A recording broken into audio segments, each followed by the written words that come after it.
Saya sudah percayalah bahwa bangsa ini bangsa yang optimis. Tadi Ibu Menteri bilang hasbunallah wa ni'mal wakil, bahwa pada akhirnya kita akan kembali kepada kekuatan Allah Subhanahu wa taala.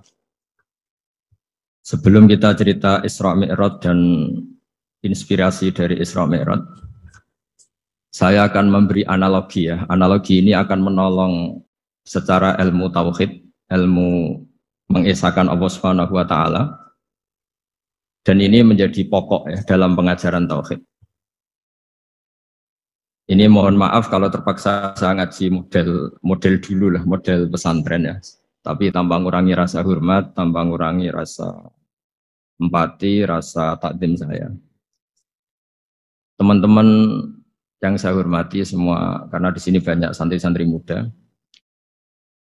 Hubungan kita dengan Allah Subhanahu wa taala yang serba kuasa, yang maha kuasa, yang serba bisa. Tadi dikatakan Bu Menteri bisa apa saja kun fayakun, kalau Allah sudah mentitahkan pasti terjadi.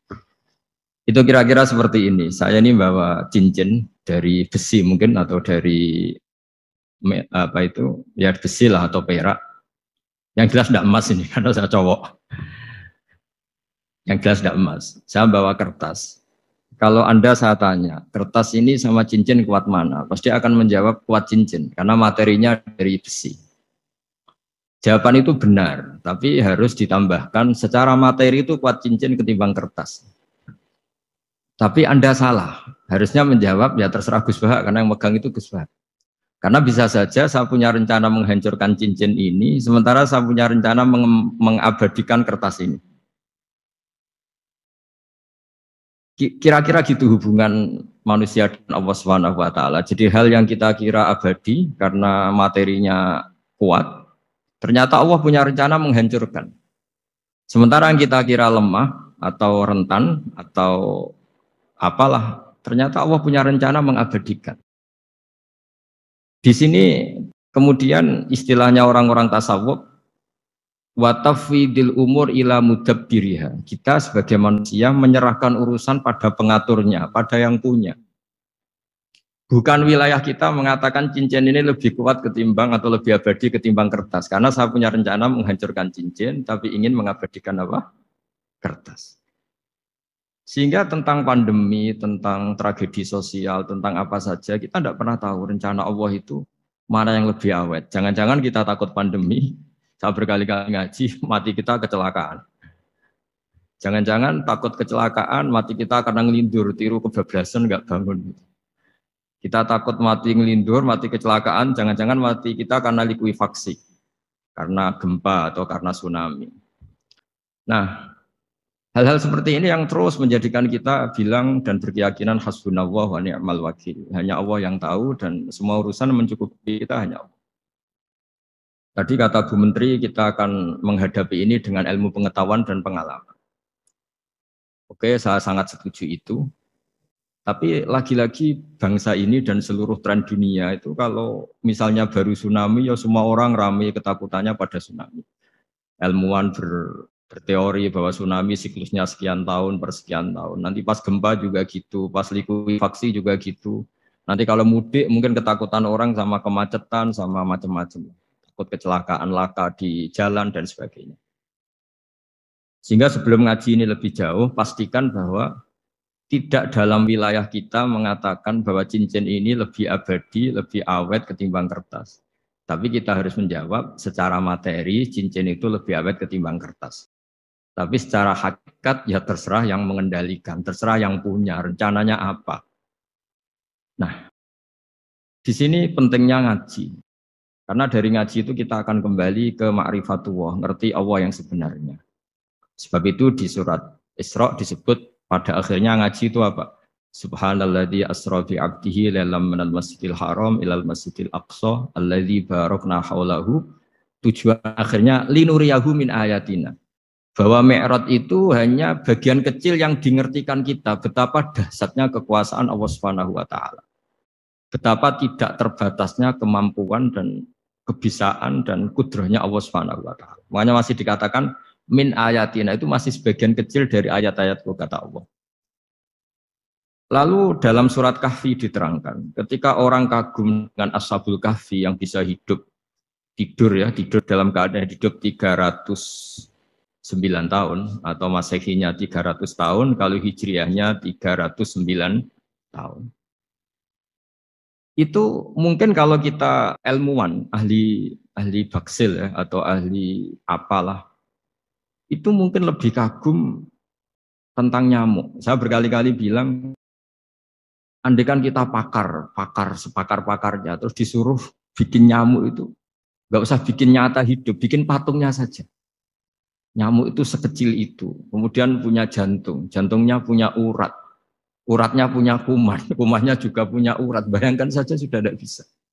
Sehingga ketika orang tak kagum sama Ashabul Kahfi, kata Allah, am hasibta anna ashabal kahfi warraqi kanu min ayatina ajaba. Apa kamu kagum tentang Ashabul Kahfi dan batu-batu yang dipahat di situ? Bukankah dalam kekuasaan kami ada yang selalu menakjubkan? Artinya, andaikan kita ilmuwan tentang embriologi, tentang hewan, tentang kuman, mungkin cerita tentang nyamuk itu lebih dahsyat ketimbang tidurnya Ashabul Kahfi yang 309 tahun. Karena kemampuan Allah menciptakan nyamuk yang kecil, sangat kecil, super kecil. Kemudian kecil itu ya punya jantung tentu lebih kecil lagi. Belum uratnya jantung itu, belum nyamuk juga di dalamnya menyimpan calon-calon keturunannya. Kayak apa kecilnya lagi?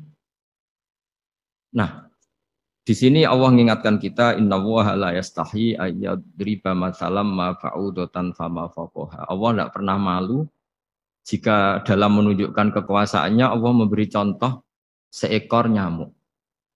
Karena nyamuk ini andaikan kita, tadi saya ulang lagi, andaikan kita ilmuwan yang nekuni itu, strukturnya bisa melihat, bisa nyari pasangan hidupnya, dan bisa hamil, bisa melahirkan, atau bisa menelur, dan sebagainya, dan sebagainya. Maka kita akan kagum sekagum-kagumnya, betapa kita di depan kekuasaan Allah Subhanahu wa Ta'ala, tidak siapa-siapa, dan akhirnya kita seikrar-ikrarnya, asyhadu alla ilaha illallah, bahwa tidak ada kekuasaan selain kekuasaan Allah Subhanahu wa Ta'ala. Lalu kenapa nyamuk itu tidak menjadi perhatian publik? Ternyata kita dibodohkan oleh kepentingan kita sendiri. Karena dari awal kita menganggap nyamuk itu problem, penyakit. Ya sudah, bawaan kita mungkin cari obat supaya bisa membunuh nyamuk itu. Atau melihat nyamuk itu sebagai problem, bukan sebagai ayatun min ayatillahi ta'ala, sebagai tanda-tanda kebesaran Allah Subhanahu wa Ta'ala. Sehingga akhirnya manusia itu butuh yang namanya mukjizat dahsyat yang mudah dilihat, mudah dirasakan. Akhirnya kita tahu dalam sejarah para nabi, Nabi Musa minta mukjizat Laut Merah dibelah sehingga bangsa Israel bisa melewati kejaran Fir'aun dan sampai selamat dari kejaran Fir'aun. Nabi Soleh umatnya minta keajaiban, yaitu onta keluar dari batu besar. Dan Nabi Soleh menuruti, akhirnya ada onta yang keluar dari batu besar. Begitu juga nabi-nabi sebelum itu atau setelah itu, selalu ada mukjizat yang memang manusia tidak mampu. Nah, kata tidak mampu ini yang semua umat para nabi tidak akan seunggul umat Nabi Muhammad SAW. Karena kita sebagai umat Rasulullah SAW untuk merasa tidak mampu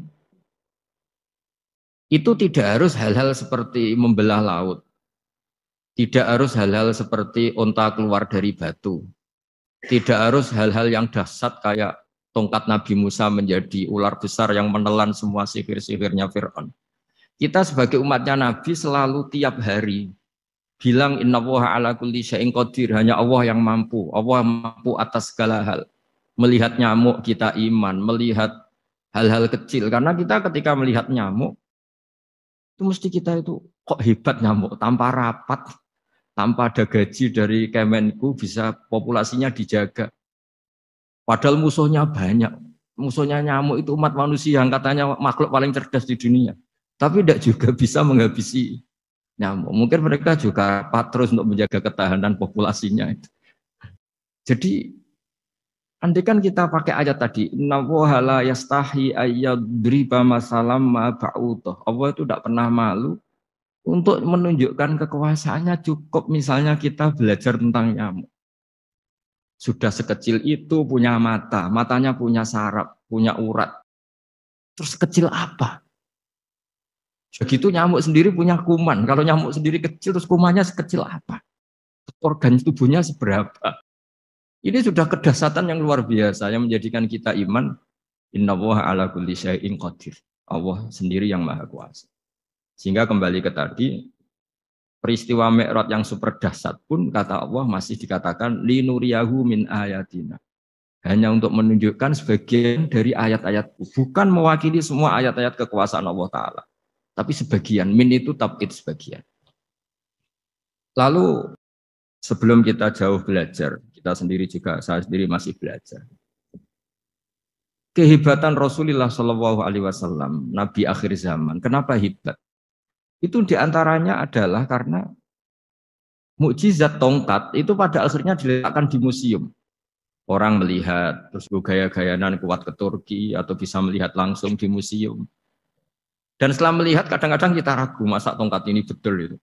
Kalau setelah misalnya yakin, bisa dipakai lagi enggak ya? Jadi hal-hal yang mengundang pertanyaan sekaligus keraguan. Beda dengan ajaran Rasulullah Muhammad SAW. Ketika Nabi cerita betapa kekuasaan Allah itu super dahsyat. Buktinya ya nyamuk tadi. Kayak apa susahnya bikin nyamuk. Sudah kecil, punya organ tubuh tentu lebih kecil, punya urat lebih kecil lagi, punya kuman yang lebih kecil lagi, dan kuman itu juga punya organ tubuh lebih kecil lagi. Itu mbok kamu udah usah ke Turki, kamu hidup di kampung, di pedalaman, sudah menyaksikan Anallaha ala kulli syai'in qadir, bahwa Allah itu maha kuasa. Nah, ngaji bareng ya, ngaji seperti ini. Saya termasuk kiai yang selalu berkampanye supaya orang ikrar seikrar-ikrarnya bahwa kita ini di tangan Allah Subhanahu wa taala. Saya kemarin-kemarin ngaji sama orang-orang Grab, juga barusan 3 hari yang lalu, 4 hari yang lalu ngaji sama teman-teman disabel atau difabel. Karena mereka kalau dibahasakan disabel nggak mau, tapi komunitas internasional minta dis pakai bahasa S, tapi kita di Indonesia pakai difabel. Akhirnya kita tahu, ternyata orang yang kita kira menderita karena fisiknya, ternyata kadang lebih bahagia. Karena Allah bisa mengalihkan pikiran untuk positif. Saya berkali-kali guyon di depan para tamu. Saya pernah punya tamu itu perempuan nggak cantik miskin lagi. Ini nyata ini, Gus doakan supaya suami saya kaya. Terus saya bilang, memangnya kalau sudah kaya ngapain itu? Ya paling tidak rumah saya diganti, mobil saya diganti. Tapi nanti akhirnya ngevaluasi Anda juga ingin diganti. Karena setelah rumahnya mewah, pakai mobil mewah, pasti yang dievaluasi bukan rumah dan mobil, tapi Anda. Kok nggak pas ya, wajah gini di rumah saya gitu. Kok nggak pas wajah gini di mobil mewah. Akhirnya ibu-ibu tadi sudah Gus nggak jadi. Jadi mungkin barokahnya pandemi itu nanti Ibu Menteri itu jadi kelihatan hebat karena ada pandemi kok Indonesia bertahan. Tapi kalau nggak ada pandemi kan ya biasa aja, memang normal. Kiai juga gitu, diuji santri yang kadang beling, umat yang nggak jelas. Itu memang ujiannya. Kalau nggak ada ujian ya nggak keren. Kayak ya biasa aja lah kita adepin, ya kita tadi kata Bu Menteri ya kita ikhtiar dan berdoa. Lalu saya ulang lagi. Jadi logika itu bisa pakai analogi. Analoginya tadi, salah Anda kalau mengatakan cincin ini lebih kuat ketimbang kertas. Yang benar adalah secara materi ini lebih kuat ketimbang kertas. Tapi soal nanti kekuatannya sampai kapan terserah yang punya. Bisa saja saya punya rencana besok ini saya luluhkan, saya hancurkan. Yang ini saya simpan. Kayak apa dulu dinosaurus itu kuatnya kayak apa? Habis. Ayam yang selemah itu sampai sekarang masih ada. Karena Allah menghendaki dinosaurus diakhiri, sementara ayam tidak. Kayak apa nyamuk itu yang musuhnya orang seluruh dunia. ditemukan apa, mulai begon apa, tapi sampai sekarang bertahan. Apa kita perlu konsultasi sama nyamuk gimana ini kok bisa bertahan, resepnya apa? Karena Allah menghendaki itu ya apa, disisakan masih. Nah, kemudian kenapa ada peristiwa Isra Mi'raj? Saya termasuk orang yang sering menulis tentang fikih sholat, tapi nulis saya untuk diri saya sendiri tak pakai ngaji. Tidak, saya bukukan, memang saya sengaja karena ribet biasanya penerbit itu. Terus bicara royalti apa, kita kan mulai kecil dilatih ikhlas, jadi kalau komersial itu jadi bingung. Karena tidak biasa komersial, jadi kalau diajak komersial itu malah jadi bingung. Nabi ketika Mi'raj, ini yang jarang dikaji. Sebetulnya kalimat-kalimat dalam sholat, pertama Rasulullah Muhammad SAW ketemu Allah, itu Nabi maju. Maju ini Jibril sebenarnya mau ikut, karena Nabi bilang, ya Jibril jangan tinggalkan saya sendiri. Terus kata malaikat Jibril, sudah makam saya sampai sini, kelas saya sampai sini aja. Tidak, kamu harus nemani saya. Ketika memaksa nemanin, beliau tidak kuat, di beberapa rawat jelaskan sampai beliau pingsan, sampai beliau tidak sadar. Akhirnya terus ada ayat, wa ma minna illa lahu maqamun ma'lum. Kita punya kelas tertentu yang enggak levelnya sampai sana.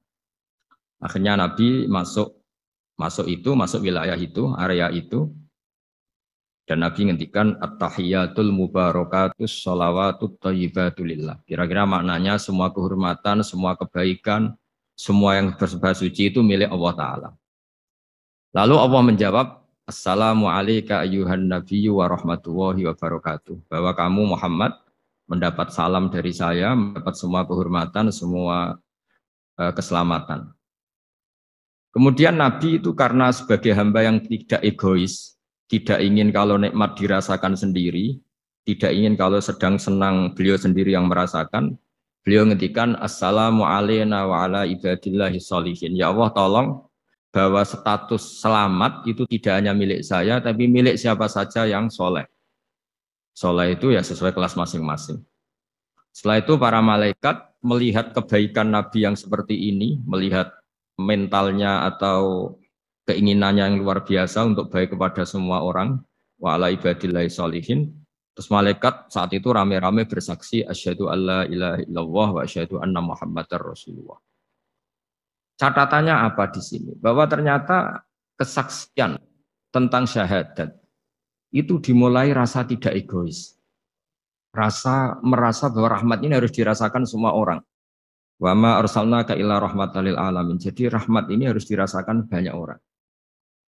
Kita tahu misalnya Islam melarang narkoba misalnya. Memang narkoba itu mengganggu. Hampir semua kecelakaan rata-rata faktor supir itu narkoba. Begitu juga pembunuhan yang sadis, rata-rata efek dari pengaruh narkoba. Sehingga Islam keras sekali tentang narkoba. Dan alhamdulillah di Indonesia ditangani BNN yang sangat serius melawan narkoba. Nah, keputusan Islam melarang narkoba itu keputusan yang luar biasa, yang menjadi berkah bagi semua. Begitu juga keputusan Islam tentang melarang zina, melarang perbudakan, melarang penipuan. Dan Islam mendukung misalnya gerakan nikah, gerakan adil, gerakan keseimbangan dan kemanusiaan. Sehingga agama ini akan dinikmati siapa saja karena ajarannya. Lalu agama ini bisa nikmat, itu solusinya gampang menurut Rasulullah, yaitu sholat. Nabi itu kalau pusing menghadapi banyak hal, itu keluar masuk, terus tanya sama istrinya, kapan waktunya sholat? Kapan Bilal datang? Dulu kalau mau waktu sholat, Bilal datang, ngetok pintu Nabi, ya Rasulullah sekarang waktunya sholat. Itu Nabi membahasakan sholat itu unik, ini tentang Mi'raj ya, karena hasilnya ya sholat tadi. Arikhna ya Bilal. Arikhna itu tolonglah bikin nyaman saya dengan sholat. Sebelum kita belajar sholat secara serius, gampang. Kalau kita misalnya menteri atau kita ajudan atau kita apa, kayak apa asiknya kita kalau ngomong-ngomong sama presiden, ya, bercengkrama dengan presiden atau dengan menteri atau dengan kiai, dengan atasan. Sholat itu media di mana kita asik dengan Allah Ta'ala. Kalau kita bisa asik dengan atasan yang manusia, apalagi ini asik dengan Allah Subhanahu wa Ta'ala. Sehingga kita harus malu kalau sholat tidak asik. Kita ketemu orang yang kita hormati saja asik, masa ini ketemu Allah Ta'ala tidak asik. Sehingga dulu bawaannya orang dulu itu kalau sholat untuk tidak cepat itu harus diperintah. Dulu para nabi, para sahabat kalau sholat itu lama-lama. Sehingga sampai nabi yang turun tangan, wahai para sahabatku, kalau kamu jadi imam jangan lama-lama. Karena dulu semua orang itu penikmat sholat. Sehingga untuk tidak lama itu nunggu diperintah. Kalau kamu jadi imam jangan lama-lama, kasihan makmumnya. Nah sekarang alhamdulillah tanpa dilarang sudah cepat semua. Ini sudah ada kemajuan, ini sudah maju sekali ini. Nggak usah dilarang sudah cepat. Dulu tuh saking asiknya orang sholat untuk supaya agak cepat itu harus ada perintah dari Nabi. Kalau kamu jadi imam jangan lama-lama. Nah kita kalau sedang pas baiklah, pas waras lah kira-kira gitu. Kalau bahasa orang Pantura, saya ini orang Pantura. Jadi kalau ngomong lebih keras, lebih vulgar. Normalnya orang sholat itu tidak bisa ngakhiri. Normalnya, saya ulang lagi, normalnya orang sholat itu tidak bisa ngakhiri karena ketemu zat yang kita cintai. Kita kalau ketemu orang yang kita hormati, yang kita cintai, itu nggak bisa ngakhiri. Misalnya mungkin anak muda, contohnya ketemu pacar, nggak bisa ngakhiri. Kita kangen sama temen, jagung, nggak bisa ngakhiri, karena asik. Nah ini ketemu Allah yang dipuja-puja, dipuji-puji, kemudian cepat ingin ngakhiri. Jadi ini kita agak aneh. Makanya orang sholat itu nggak bisa ngakhiri. Dan itu normal. Sehingga dulu ketika Sayyidina Umar itu ditikam sama satu benda yang kayak pancing ini. Panah itu kan kayak pancing ya, jadi kalau masuk cepat tapi nariknya susah karena ada grendelnya. Itu tiap ditarik sakit, tiap ditarik sakit. Dan beliau bilang nanti setelah saya sholat tarik. Beliau sholat nyaman, ditarik itu nggak gerak sama sekali karena dia sudah istighraq billah, sudah nyaman dengan Allah sehingga ditarik itu nggak keras. Dulu di daerah sini masih keluarga kita lah, masih keluarga kita semua. Ada seorang wali jadi imam masjid. Itu di PHK sama takmirnya. Karena ketika sujud dia asik terus lama sekali. Sampai 30 menit. Sampai santrinya bilang, mbah, sampun, mbah, sampun. Setelah itu rapat dihentikan. Kita kenapa mbah sujud begitu? Saya tidak bisa mengakhiri orang nikmati sujud kemudian ingin berhenti. Sayyid Ali Zainal Abidin yang populer, cucunya Rasulullah SAW, anaknya Sayyid Husain, putranya Sayyid Husain. Itu bapak saya kalau cerita, beliau itu sebenarnya sholat itu hanya ingin 2 rakaat. Setelah sholat 2 rakaat, ya Allah sebagai hadiah nikmat saya sholat 2 rakaat karena asik dengan engkau, saya akan syukur lagi sholat 2 rakaat. Akhirnya ketika nikmati sholat, dia sholat lagi 2 rakaat sampai akhirnya 1000 rakaat. Itu tanpa rasa capek, karena merasa keasikan. Masa momen seasik ini kemudian saya tinggalkan ya Allah. Akhirnya sholat lagi. Sehingga ada seorang wali ditanya, kamu ingin masuk surga? Tanya, di surga ada sholat enggak? Enggak ada katanya. Wah kalau enggak ada sholat, enggak masuk surga. Terus dibilang, ya sholat aja. Terus dia mau masuk surga. Kalau kita akan kebalikan, kita ini masuk surga itu sebetulnya kita ngawur sekali. Ngawurnya adalah, masuk surga, enggak ada sholat lagi, enggak ada puasa lagi. Jadi ini kan kita ini jadi makhluk yang aneh. Jadi kita ini masuk surga senang karena sudah ada kewajiban apa? Sholat. Jadi ini agak aneh. Sesuatu yang menjadikan kita masuk surga, tapi sesuatu yang kita benci setelah masuk surga. Asiklah di surga karena ada sholat. Nah, apapun kondisi kita harus latihan. Harus latihan kita entah seberapa kadarnya ingin niru Rasulullah SAW. Ketika ngendikan wa qurratu aini fi sholat, nyamanku, hatiku tentram kalau saya pas sholat. Sehingga tadi sudah saya katakan tadi, dulu itu untuk menghentikan sholat itu susah. Sampai Rasulullah sendiri yang merintahkan, hei para imam kalau sholat jangan lama-lama. Kalau sekarang, andai kan Nabi hidup di zaman sekarang, pasti tidak ada pengumuman itu. Karena semuanya sudah pat, malah super kilat itu. Ada yang terawih 20 rakaat hanya berapa? 8 menit dulu. Itu kan 7 menit itu. Nah kalau sampean tanya saya, kenapa sholat begitu asik? Yaitu tadi kita diajari analogi. Analogi itu ya kias. Jika kita bisa asik ngomong sama orang yang kita cintai, bisa orang tua, bisa anak, bisa cucu, itu rasanya mengakhiri itu nggak bisa. Karena bawaannya asik. Apalagi ini kita munajat, bercengkrama dengan zat yang kita butuhkan sebelum kita ada, sampai setelah kita ada, sampai setelah kita tidak ada. Kita semua akan hasbunallah wa ni'mal wakil. Sehingga dulu bawaannya orang dulu itu, saya cerita sedikit. Ada orang mau meninggal, namanya Umar bin Abdul Aziz, itu Khomisul Khulafa, orang yang terkenal adil. Ketika mau meninggal, senangnya bukan main. Ditanya, kenapa engkau senang? Memangnya kalau saya mati mau kemana? Ketika saya hidup dengan segala nikmat itu ya karena Allah Ta'ala. Saya nanti mati ke zat yang sama. Dikelola oleh zat yang sama, yaitu Ar-Rahman Rahim. Dulu saya disayangi Allah, paling selamati juga disayangi Allah. Karena yang jadi Tuhan selamati, Tuhan yang sama ketika di dunia, yaitu Rahman Rahim. Cerita legenda yang lebih dasar dari itu, masyhur itu Jalaluddin Ar-Rumi. Ketika dia mau meninggal, semua muridnya nangis, beliau marah. Kenapa kamu menangis? Ya karena guru mau meninggal. Kamu itu ngawur sekali. Saya ini sudah lama menunggu hari seperti ini, bisa ketemu zat yang saya cintai, malah kamu menangis. Ayo kamu nari sebagai pesta kematian saya. Tapi ini nggak bisa ditiru ya, karena kalau kita niru, nggak usah dilarang juga nggak bisa niru kayak gitu. Cuma saya maklumatkan jangan ditiru. Meskipun nggak usah dilarang juga nggak akan bisa niru. Sehingga orang-orang dulu itu bawaan kalau mau kabundut itu ya asik. Rasulullah Shallallahu Alaihi Wasallam ketika mau wafat, intakola ila rofiqil a'la, itu ditanya sama istri-istrinya. Lalu engkau mau kemana? Kata Nabi, sebelum sekian hari, beliau setiap khutbah ngendikan, ini ada hamba yang disuruh milih Allah antara di dunia dan bertemu Allah. Kalau kamu jadi hamba itu milih mana? Di dunia yang penuh problem ini, apa milih ketemu Allah yang Rahman Rahim? Yang hubungannya dengan kamu itu ngasih dan ngasih. Kamu tidak mungkin kan hubungan dengan Allah memberi, kamu bisa apa? Kita hubungan dengan Allah pasti hanya mendapat. Dikasih nyawa, dikasih oksigen, dikasih bumi tidak bayar, dikasih air juga tidak bayar.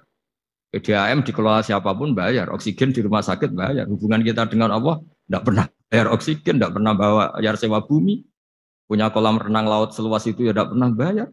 Udah gitu kolam renangnya menghasilkan ikan. Itu kalau kita kan semuanya utang jasa sama Allah. Dan reputasi Allah itu dengan kita hanya memberi, tidak pernah meminta. Akhirnya hubungan-hubungan inilah yang menjadikan terus. Semua sahabat jawab, ya kalau kita jadi hamba itu pasti milih Allah lah. Jadi Nabi itu saking pinternya orang, supaya orang siap dengan keberangkatan beliau itu dibikin satu taksis, satu apa ya, kalau orang Jawa bilang itu dikai persemon, dikai mukaddimah. Supaya orang-orang itu siap kalau Nabi ngendikan. Kalau kamu seorang hamba disuruh ketemu Allah sama hidup di dunia yang fana ini milih mana? Ya milih ketemu Allah. Ketika akhirnya Rasulullah wafat, ternyata orang itu adalah Rasulullah. Ya akhirnya sahabat bilang, ya iyalah masa dengan kita sama Allah milih ketemu kita, pasti milih ketemu Allah. Nah, sholat itu mi'rajul mu'min, sholat itu adalah cara seperti itu. Kita manja dengan Allah meskipun dengan segala problem ketika itidal kita tetap memaklumatkan Rabbana lakal hamdu mil'us samawati wa mil'ul ardi wa mil'u ma syi'ta min syai'in ba'du. Engkau zat yang selalu layak dipuji di langit maupun di bumi. Dan langit bumi ini karena terbatas masih ditambahi wa mil'u ma syi'ta min syai'in ba'du. Dan seluas apa saja engkau kehendaki. Apapun hebatnya langit bumi ini tetap terbatas, ada ruang dan waktu. Makanya ditambahi wamil umasyik tamin seimbang. Dan segala puji ini memenuhi semua yang engkau kehendaki. Saya berkali-kali bilang kalau hubungan dengan Allah nyaman, caranya gitu. Kalau kita sakit, bayar oksigen. Kalau kita butuh air, bayar PDAM. Allah itu tidak pernah nyuruh kita bayar. Apa saja hubungan dengan Allah. Nah, sholat itu maklumat bahwa kita apapun problemnya, alhamdulillah rabbil alamin. Kita maklumatkan terus bahwa kita bersyukur. Lalu kita Rabbana lakal hamdu. Makanya saya sering kalau disuruh Gus doain supaya pandemi cepat berlalu. Saya ini kan kalau kiai ya. Kiai itu apa ya? Saya pernah di Jogja pas gempa. Ya orang-orang ya susah. Saya ini caranya susah saja sampai tidak tahu karena bukan karena sombong ya, karena ya mau apa gitu. Memang nggak bisa apa-apa kan kita manusia. Jadi saya mohon sholat ini jadi media yang luar biasa. Jadi di antara makalah Imam Syafi'i paling terkenal itu fasihan idama kana fi dzikri rabbih wa fi ma siwahu kana fin nasi ajama. Orang baik itu orang yang fasih. Fasih itu lantang dan cerdas dan vulgar dan nyaman ketika ngomong tentang Allah. Sholat itu semua hubungan kita ngomong dengan Allah. Misalnya kabira walhamdulillah katsira. Hanya engkau yang maha besar ya Allah. Orang yang katanya terkuat di dunia karena presiden superpower misalnya, nyatanya waya mati ya mati. Kalau nggak makan lemes. Jadi orang kita sadar. yang katanya orang terkuat, paling hebat, kalau nggak makan lemes. Artinya ternyata hanya sekuat itu. Dia bisa instruksi seluruh dunia misalnya untuk apa. Ya. Tapi coba apa dia kuat nggak makan 2 hari. Makanya hikmah puasa itu orang tahu. Ternyata makhluk yang paling mulia itu manusia. Kalau nggak makan nasi 1 piring itu ya mati. Berarti hidup nasi sama manusia. Nanti kalau nasi bilang, saya tidak butuh kamu. Tapi kamu butuh saya. Itu habis kita. Makanya ketika ada orang yang mempertuhankan manusia, itu Allah cara menafikan itu hanya bilang, karena yakulanit to'am. Yang kamu tuhankan itu makan. Hanya makan itu kalau dia tidak makan lemes. Jadi kiai itu atau manusia-manusia yang dekat Allah al-afillah itu ketika mengatakan kabira walhamdulillah katsira subhanallah bukrata wa asila itu kelihatan. Makanya Quran kalau mencibir kita, falola in kuntum ghaira madinin tarji'unaha in kuntum shadiqin. Kalau kamu merasa dikjaya, mbok jangan mati, mbok jangan tua. Sudahlah hidup terus. Dikjaya kok mati gak keren. Orang top kok mati itu gak keren. Jadi Allah cara gojlek itu ya sudahlah kalau kamu hebat jangan mati kata. Nah, sholat tuh mengingatkan itu terus. Sampai kita bilang inna sholati wa nusuki wa mahyaya wa mamati lillahi rabbil alamin. Gusti, saat ini saya ikrarkan hidupku, matiku semuanya terserah Engkau. Nah, lagi-lagi tadi ketika kita bilang cincin ini lebih kuat ketimbang kertas, Anda salah. Karena itu hanya secara materi. Kuat tidaknya terserah yang mengendalikan. Karena saya punya rencana menghancurkan cincin ini, besok mau saya lebur, sementara saya mau mengabadikan kertas ini. Nah, disinilah terus kita diajari misalnya di surat Yasin yang populer, Allah itu siapa? Allah itu subhanalladzi biyadihi malakutu kulli syai'at yang mengendalikan semua sesuatu. Makanya sholat itu menjadi penting. Saya sendiri termasuk orang yang jarang imami ya, saya selalu jadi makmum. Jadi andaikan Mas Zakaria di sini saya juga makmum. Cuma keren saya kayaknya meskipun saya makmum. Karena saya kalau makmum itu bisa ingat Allah terus. Kalau imam itu enggak jaga image. Karena malu kan. Misalnya di masjid kementerian terus sholatnya kok cepet nanti dikira enggak ustadz betulan itu. Kalau ulama ternyata banyak urusan jadi banyak berpikir gitu. Tapi alhamdulillah ini barokahnya ngaji terus apa ya? Ya hasilnya mi'raj itu ya sholat itu. Sholat ini spesial karena tadi saya bayangkan itu di surga gak ada sholat itu ya terus wopo itu gak asik. Itu kalau Imam Ghazali itu membarter kita itu begini. Kalau kamu bangga di kasrotin nisa pasangan kamu banyak, itu ayat lebih kuat ketimbang Anda karena 1 hari 1 jam bisa berapa kali. Kalau Anda bangga bisa makan itu kerbau itu makannya lebih. Kalau Anda bangga atas pengaruh itu tawon itu Ratu Tawon itu pengaruhnya lebih besar ketimbang Anda. Dia diam di rumah tapi anak buahnya loyalnya kayak gitu. Artinya kalau manusia bangga itu apa? Ya dengan sholat tadi. Ini karena satu ibadah yang nggak tertandingi oleh makhluk yang lain. Apalagi dalam sholat itu ada semua gerakan yang mewakili semua ibadahnya malaikat. Malaikat itu ada yang ibadahnya berdiri terus. Ada yang rukuk terus. Ada yang sujud terus. Dan sholat itu mewakili semua itu. Juga mewakili sosial, karena setelah sholat kita bilang Assalamualaikum warahmatullahi wabarakatuh, bahwa keselamatan ada di kanan dan kiri. Nah, oke ya, itu sakralnya Mi'raj. Tapi di balik Mi'raj itu ada hal-hal yang manusiawi. Dan ini yang terjadi di dunia. Ketika Rasulullah melangkai makamnya Nabi Musa, makam itu status, ranking lah kalau dalam bahasa Indonesia itu. Kalau bahasa Indonesia itu ribet, makam itu kuburan. Makanya orang Indonesia sering tanya saya, Gus, makamnya Nabi Ibrahim kok batu? Makam yang dekat Ka'bah itu bukan makam dengan makna kuburan, itu tempat yang dipakai Nabi Ibrahim membangun apa? Ka'bah. Cara Jawa pancatan itu. Nabi Musa itu gak terima, komplain sama Allah. Ya Allah, ini lebih junior ketimbang saya. Kenapa makamnya melangkai saya? Ini tidak fair. Jadi di mana-mana manusia itu kalau disalib junior itu ya tidak terima. Ya ada manusianya. Terus ditanya sama malaikat Jibril, kenapa kamu gak terima? Ini orang Israel, kadung ngira saya ini nabi paling top. Ini kalau sampai konangan saya kalah sama Muhammad tuh malu saya kata. Jadi artinya ya ada sisi manusia. Itu ada kitabnya. Terus Ya tapi memang Nabi Muhammad lebih top ketimbang kamu. Memang dia Nabi pilihan, Sayyidul Awalin wal Akhirin. Oke, kalau saya kalah dengan dia nggak apa-apa. Tapi umatnya jangan. Maksudnya umatnya bangsa Israel harus lebih top ketimbang kita. Makanya orang Israel sampai sekarang begitu itu ya memang ada sanatnya, nggak mau kalah. Karena usulnya Nabi Musa memang nggak boleh kalah. Terus terus kata Allah, ya tidak bisa. Memang yang paling top tetap umatnya Muhammad, bukan umat kamu. Tetap kamu kalah. Sehingga setelah kalah dan menang itu kita terus tidak tahu. Misalnya begini ya, penemu komputer atau penemu mobil sama yang beli mobil itu hebat mana? Kalau bicara keilmuan ya hebat penemunya.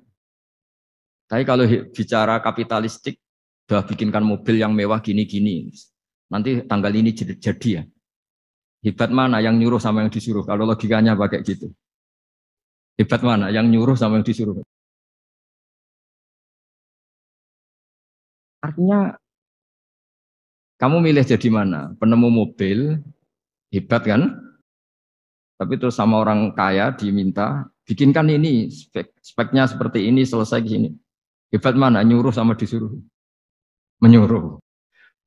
Tapi yang nyuruh tidak bisa bikin mobil, yang disuruh bisa. Pinter mana? Pinter yang disuruh. Tapi pertanyaannya, wong bisa nyuruh ngapain bikin sendiri? Pinter mana? Ini mohon maaf karena di sini banyak orang nggak jelas-jelas juga. Artinya terus subjektivitas manusia ini tetap ada gitu. Kalau bisa beli ngapain bikin gitu. Tapi kalau bisa bikin ngapain beli. Nah mungkin perdebatan di kementerian atau di yayasan atau di kampung-kampung atau di apa mesti begitu. Jadi itu di Mi'raj juga digambarkan. Digambarkan bahwa antar nabi ini ya ada kompetisi. Wa fi dzalika falyatanafasil mutanafisun. Tapi bedanya nabi dengan kita itu satu. Nabi itu kalau keliru dengan tanda petik, nabi itu kalau keliru itu jadi berkah. Itu bedanya kita. Kalau kita keliru kan keliru betul. Kalau nabi itu tidak kelirunya itu jadi berkah. Ini saya punya dua contoh kalau boleh dibahasakan ya, kekeliruan nabi atau dengan tanda kutip kekeliruan nabi. Tapi saya ulang lagi dengan tanda kutip. Nabi Musa itu ketika Nabi Muhammad ditanya, kenapa kamu dipanggil jauh-jauh? Disuruh sholat 50 rakaat. Nabi Ibrahim nggak komplain, karena beliau Nabi yang baik. Semua Nabi nggak komplain, kecuali Nabi Musa. Kata Nabi Musa, jangan Muhammad, kebanyakan itu. Bilang ke Allah supaya di diskon. Kata. Nabi kembali sama Allah, ya sudah tak kurangi 5. Turun lagi, masih berapa? 45. Masih kurang. Itu sampai 9 kali, akhirnya terkurangi berapa? 45 rakaat. Itu Nabi Musa masih bilang, udah minta lagi keringanan. Itu kalau diruti nggak jadi sholat kan? Kalau satu lagi kan masih terus hilang itu kewajiban sholat. Nah, Nabi Musa sebetulnya itu bukan karena kasihan kita, bukan dia nggak empati dengan kita, beliau udah empati sama kita. Tapi gara-gara Muhammad, umatku yang lebih kuat, lebih ganteng aja nggak mampu melakukan sholat 50 rakaat, apalagi umatmu. Dia memang orang Israel kan ganteng-ganteng, kuat-kuat, jadi dia pede. Umatku yang lebih keren, lebih ganteng saja gak kuat, apalagi umatmu. Jadi sebetulnya dia minta keringanan itu karena corong Jawa ngeprekno kita, menyepelekan kita bahwa makanya saya ingin memberitahu Nabi Musa kalau ada umatnya Rasulullah yang namanya Sayyid Ali Zainal Abidin yang satu hari sholat 1000 rakaat. Jadi nanti kalau ketemu Nabi Musa, ini 50 aja, ini kuatnya malah 1000. Nah akhirnya, tapi barokahnya Nabi Musa yang sentimen ini, sholat gak jadi 50, tapi 5. Itu bedanya Nabi sama kita. Ada contoh yang lebih ekstrim, kelirunya Nabi itu Nabi Yunus. Nabi Yunus, tapi keliru yang barokah, saya ulang lagi. Nabi Yunus itu memaklumatkan ke masyarakatnya, nanti itu kalau kamu tidak nurut sama saya ada azab. Anggap saja azab itu hari Kamis. Besok hari apa ini? Besok hari Kamis ya? Besok hari apa? Lupa hari ya. Rebu apa Kamis?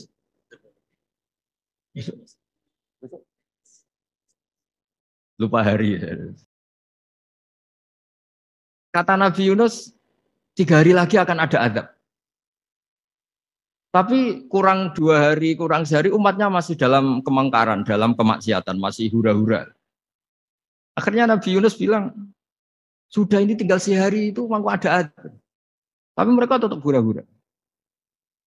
Akhirnya Nabi Yunus itu Coro Jawa itu minggat. Memang bahasa Arabnya abako. Abako itu pergi yang tidak pamit. Itu kalau kamu cari di kamus, abako itu maknanya itu minggat, pergi yang tidak pamit.